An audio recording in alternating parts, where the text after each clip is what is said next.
Some say it's just a legend. Others claim it was once human.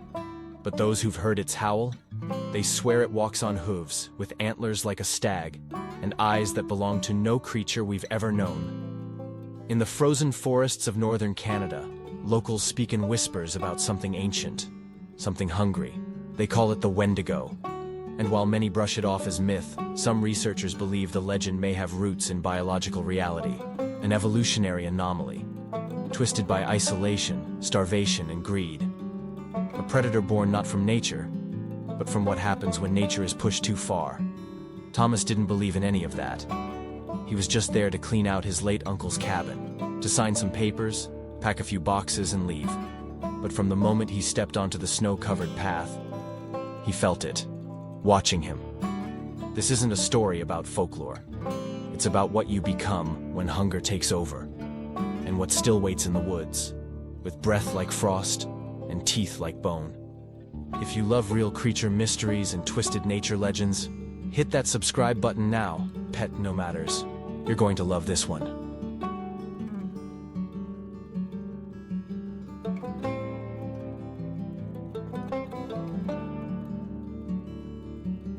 Thomas hadn't been to the cabin in over a decade.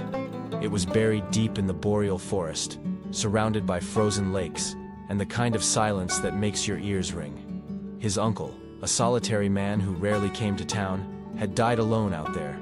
The locals said he went mad in the final years, talking about shadows, about something that howled through the trees. Thomas dismissed it. His uncle always had a flair for the dramatic. He arrived just before sunset. The snow was waist deep. The locks were frozen.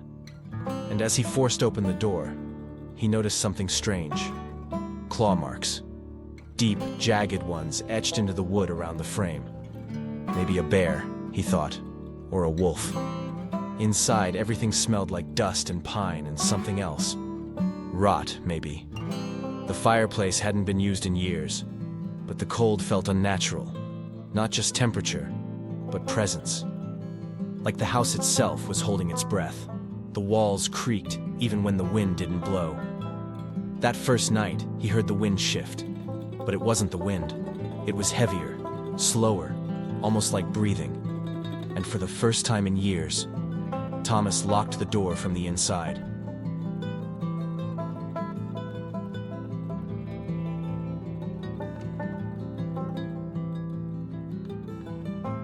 The second day, Thomas noticed the tracks. They didn't look like anything he recognized. Too large for a wolf, too spread out for a deer.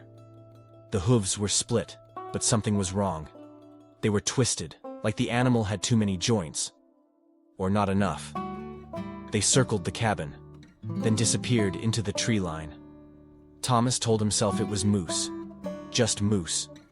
But his gut was already saying otherwise. Inside, he tried to focus on sorting his uncle's things. Most of the boxes were untouched since the 80s. But in the kitchen, he found a pile of raw meat, frozen solid, wrapped in wax paper, dated only a week before his uncle died. The power had been out for months. There were claw marks on the pantry door. That night, he lit a fire. But no matter how long it burned, the cold never left. It wasn't just physical. It was a kind of presence. The kind that settles behind your eyes and makes your skin feel too tight. Then he heard it. A long scrape across the outer wall. Not wind, not branches. Something deliberate. He sat up, held his breath. The sound came again.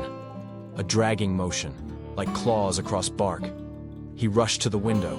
Nothing. But just beyond the clearing, barely visible between the trees, stood a shape. Tall, thin, with antlers that split the sky like veins of bone. It didn't move.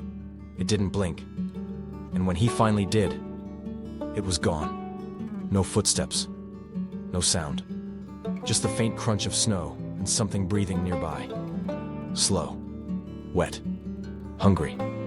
Somewhere deep in his gut, Thomas realized. He wasn't alone out here. And he might not make it out.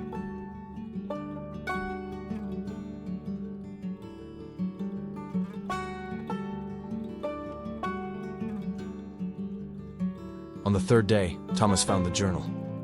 It was hidden behind a false panel in the floor, wrapped in oiled cloth and tied shut with a strip of leather. Inside, the pages were warped from moisture and stained with something brown-red. Dried blood? Mold? He couldn't tell. But the smell was sharp, earthy, metallic, wrong. The entries started mundane: grocery lists, shortwave frequencies, weather updates. Then, the tone shifted. It doesn't eat to survive. It survives to eat. The hunger isn't just in the woods. It's inside me now. What followed was obsession. Page after page describing sightings, not of a beast, but of a presence. A creature with antlers. A human-shaped shadow that moved too fast. Or not at all. His uncle had tracked it for years, not just in the forest, but in himself. There were notes on legends, Algonquin stories of a spirit born from imbalance. A man who consumes more than he needs becomes the Wendigo, cursed to hunger, to hunt, forever.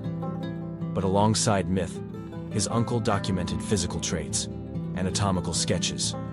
The antlers were real, the tracks consistent, but inhuman.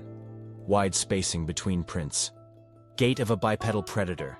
He called it a living metaphor, a warning in flesh. One passage stood out. Its breath doesn't fog the air. Its shadow doesn't follow light. I think it remembers being human. That's what makes it cruel. Then came the last entry. It's below me now. I can hear it breathing through the vents. I think I've stopped being afraid. Thomas closed the book. He hadn't thought about the crawl space before. Now he couldn't stop. He pulled back the rug, pried open the hatch, and stared into darkness. Cold air rushed up. Not natural cold. This was old, rotten, heavy. He didn't go down, not yet. But something shifted beneath the floorboards. Slow, scraping, breathing. And in that moment, Thomas knew. His uncle hadn't gone mad. He'd just been listening too closely. And once you hear the hunger, it never lets you go.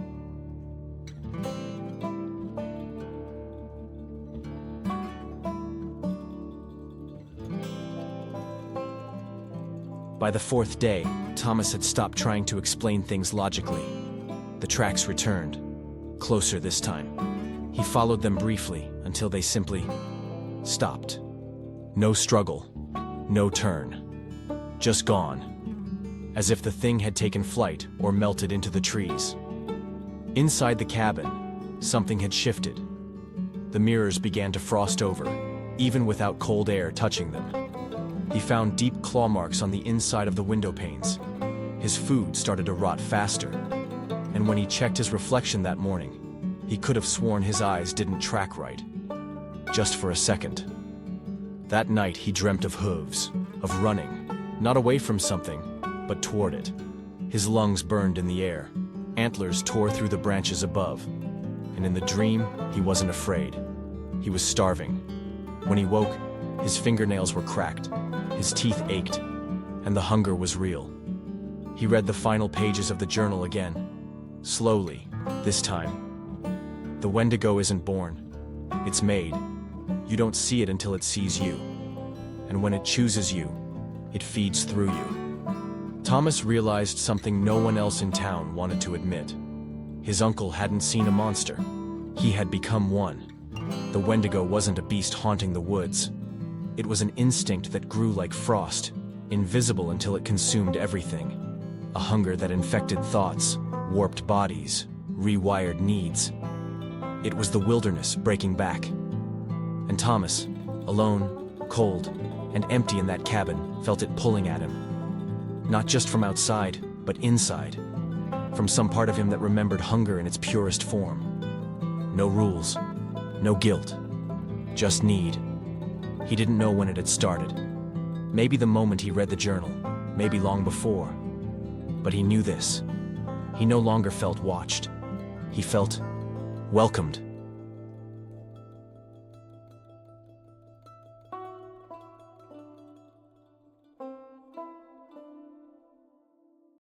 Some say the Wendigo is just a story. But what if it's more than that? What if it's a warning? Not of a creature that hunts us, but of what we become when we let hunger define us.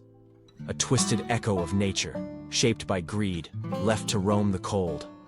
And maybe, just maybe, it doesn't live in the woods. Maybe it lives in us.